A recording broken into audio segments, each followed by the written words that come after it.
India's market news headquarters. Cutting-edge analysis. Influential insights. Market-moving intelligence. Broadcasting live from the CNBC TV 18 Motilal Oswal studios in Mumbai.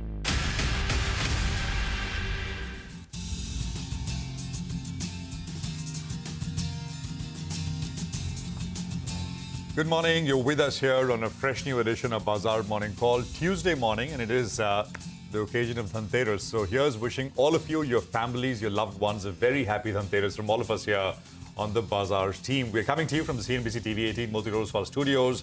I'm Prashant. With me, my colleagues Nigel and Surbi. Guys, hi, good morning. Happy Dhanteras. Good morning. Good morning and happy Dhanteras to you, Prashant, to you, Nigel, as well, and all our viewers. We are wishing you the best of health and wealth. May it be a very positive, prosperous and a season filled with lots of hope. So Diwali festivities officially begin today. Well, and I know who's going to be buying something new today, Surbi.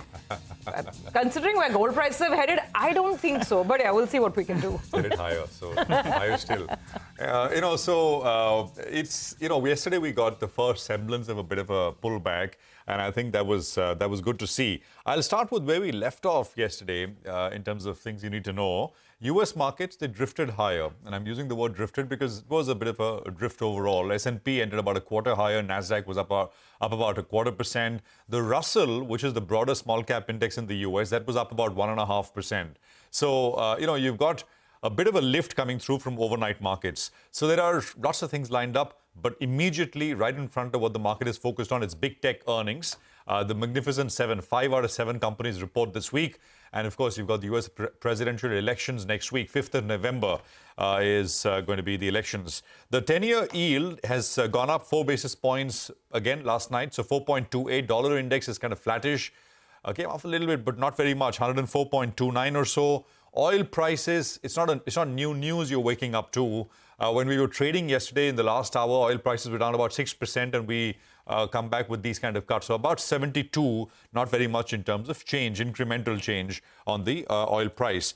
So the Nifty, just to sort of tie in the levels, has got a positive daily close. So it's the first basic step after a drawdown that you need to achieve for any kind of hope to come back, that maybe we are starting to get a little bit of a fight back. So you got that yesterday.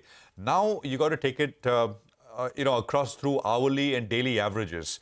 So you can look at hourly averages or you could look at daily averages. You can look at the 40 hourly exponential moving average, which we've been putting out, or the 10-day moving average, the sort of closest moving average, which stands at 24,624, is the first level that the market needs to, the Nifty needs to take out to confirm up move, to confirm upsides.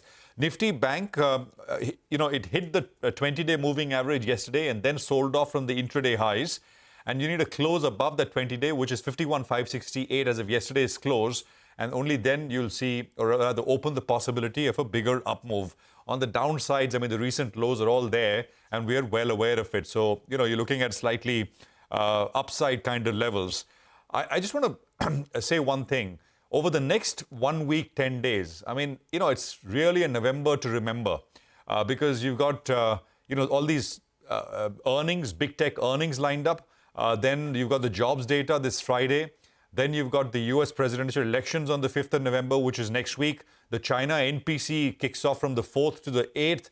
And then you've got the November FOMC, which is on the 7th of November.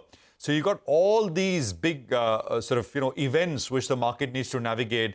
And I think through all of it, will we see a kind of in any case, we're not expecting a straight line kind of recovery or anything of that sort if we do see any recovery at all. But the fact is, these are large events with implications to be able to move markets around the world. So keep that in mind. If you're trading, it's likely to be volatile, and the market is likely to be whipped around here and there based on what comes out of each of these events. And each of these are unique and are big because we don't know what is going to happen. It's all very close. The November FOMC, for example, elections are close. So I think it's got the potential to move markets. In any case, I'll leave you with just 3 things and why I think the market is pricing in a Trump victory. Polls and betting averages, etc. But just look at what markets have done. 3 things. Dollar is up 4% in the last few weeks, right? I mean, USD exceptionalism in that sense. The 10-year yield is up 60 basis points in the last 1 month. And you've got US equities which have outperformed ex-US peers by about 6% this month so far. These are large numbers, and I think the market is going in with maybe pricing in a Trump victory. So, going into the 5th of November, it's possible that as the market really starts to focus and narrow down, some of these get unwound tactically in the very near term because you're kind of priced to perfection with some of these trades. So it's going to be interesting next few trading sessions, but also most likely volatile. Surabhi. Oh, well, absolutely. I mean, it's all eyes on the November 5th election outcome, right? And I want to add one more to the so-called Trump trades. I mean, look at what Bitcoin is doing, right? Yesterday, Bitcoin topped 70,000. It's done that in the past this year as well, but not in a meaningful way. So let's see if this bounce can actually last or not. But again, it's an extension of the fact that I think, Mr. Trump is seen as more pro-Bitcoin. There is Kamala Harris. She's also made, overtures and statements, in specific to sort of cater to specific constituencies, saying that perhaps they need to look at crypto in a bigger way. And Trump obviously is seen as a much more bigger support for cryptocurrencies, and that's really helped Bitcoin. So that's one. Now talking about our neighborhood. Now Asia has mostly taken on that positive handover from Wall Street. Most markets are tracking gains, including Japan. There's some sort of selling in mainland China. Hong Kong is okay. And so you actually have the Singapore market. That's the only one that's a bit of an odd one out. Otherwise, Asia's got a fair amount of green on it. Now, in Japan, a couple of numbers to track. The jobless rate came in for September, that is, and it's lower than expectations. The rise is about 2.4%. The estimates were 2.5%. The last month was also 2.5%. That's good news. But the bigger story in Japan is the weakness in the yen. Consistent weakness coming through, and the yen continues to hover at levels for, about 3-month lows versus the dollar. And for the month of October put together, the yen has lost about 6.5% versus the greenback. And that is largely seen as supporting, a lot of the export-facing stocks and companies in Japan. And the Japanese market, the rally has pretty much resumed despite the hung verdict that was delivered in the weekend election.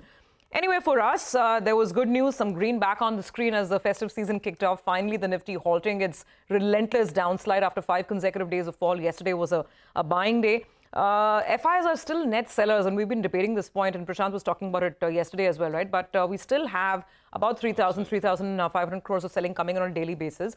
Domestic buying was actually a little more limited, so it's telling you that, and especially the mid-cap movement yesterday, so it's telling you that perhaps a lot of the HNIs and the retail are coming back to the market because it was not just mutual fund buying that was offsetting the FII selling yesterday. Results now, and we're actually looking quite okay, at least some of the bigger ones that I tracked overnight. Bharti Airtel, solid showing, because look at that ARPU go. Now the ARPU number has reached 233. That's a 10.5% increase on ARPU, looking very, very good. And this is as the tariff hikes have been very well digested by the market. So it's going to give a lot of the Bharti bulls a lot of hope. Some of the lenders, PNB, no asset quality stress or issues, very marginal rise in slippages, largely steady. GNP actually has improved a little bit quarter on quarter. If you look at Federal Bank, then actually very good numbers. And this is what some of the analysts were telling us yesterday. If you heard Digant Haria on the show yesterday, he was saying, watch out for good numbers from Federal Bank. And that's exactly what's been delivered. Because in this kind of an environment, the asset quality is pristine and steady. No major rise in slippages, no major rise in the gross NPA level as well. Look at, some more names. IGL, we'll talk about this as we go forward. There's a bit of a miss at the EBITDA line, but the top line's okay. And IOC, let's see if there's any follow-through, because the numbers came in during market hours, but OMCs have been a bit of a howler, so we'll watch out for that. Just ending with today's tally, it's an interesting day for earnings as well. A couple of Adani Group stocks report, and Adani Enterprises Sports. There's Maruti, Marico, Cipla, and Canara Bank. Maruti will be interesting. We know what's happening with the auto space and the lackluster start that we've had to the festive season. So let's see how the Maruti numbers look. But plenty to keep us busy as well. Well, that's right. And overnight, if you're looking at the Qs, there are 3 big indicators, right? Brent crude prices, the dollar index, as well as the 10-year yield. And overnight, what's good is crude oil prices are well behaved. So that's come down by close to around 5%, which is the tailwind for a lot of listed companies, and it's a macro tailwind as well. So I like that, and that's something that will hold us in good stead. So that's important. Next up, what are the top cues of the day? Yesterday was a good session, actually. We came off the high point of the day, but yet it'll go down as a good session. The bulls will be hoping for some follow-through. They want to see another good session and head closer to around the resistance mark of around 24,550. We'll have the Nifty Financial Services Index that will also play out the expiry. And you've got 2 big companies, economy-facing companies that come out with their numbers. So not just their numbers, but their commentary is going to be very, very important. The double M's, that's Maruti as well as Marico. I'm going to keep an eye out on both these two. What did the FIs do yesterday? Now, we talked about the FIs being net short, and that's actually a blessing in disguise. This is why, because yesterday there was a short covering bounce that took place. Big amount of shorts did cover up. Longs added close to around 14,000 contracts. The swing factor is close to around 35,000 contracts if you put this together. And just pull up the chart. In a matter of a few sessions, the FIs, from being net short by close to 1.7 lakh contracts, those short positions have close to have halved. Now we're down to around 95,000 net short contracts. There are still shorts in the system, but there has been some short covering on, and majority of it has been in the last couple of days or so. Let's move to the options data then. And this is the positioning actually before we get to the options data. You'll have the clients, well, they were net long, but they've reduced their long positions a little bit by close to around 25,000 contracts, though they continue to remain net long at 2.2 lakh contracts. Moving to the options data, 24,000 put, that was fairly active in trade yesterday. That's the reference point on the downside. And on the upside, the 24,500 call, well, that was active with the premium at around 50 rupees. So you punch that in, you'll see that 24,550 mark. That's the near-term resistance that we're looking at, and that's going to be the important mark. So you're in a broad band. 600-point band is what we're looking at. The high that we saw yesterday, that becomes important as well. And then you're looking at the 100 EMA. So that's the resistance zone that you're looking at. But in the near term, the bulls will fancy their chances that the 23,950 odd mark is holding out. Yesterday, the good news was the Nifty bank. It showed signs of coming to life. It went past the 20 DMA, but it couldn't close out there. So that's the resistance mark you're looking at the upside. And the recent low becomes a reference point as well.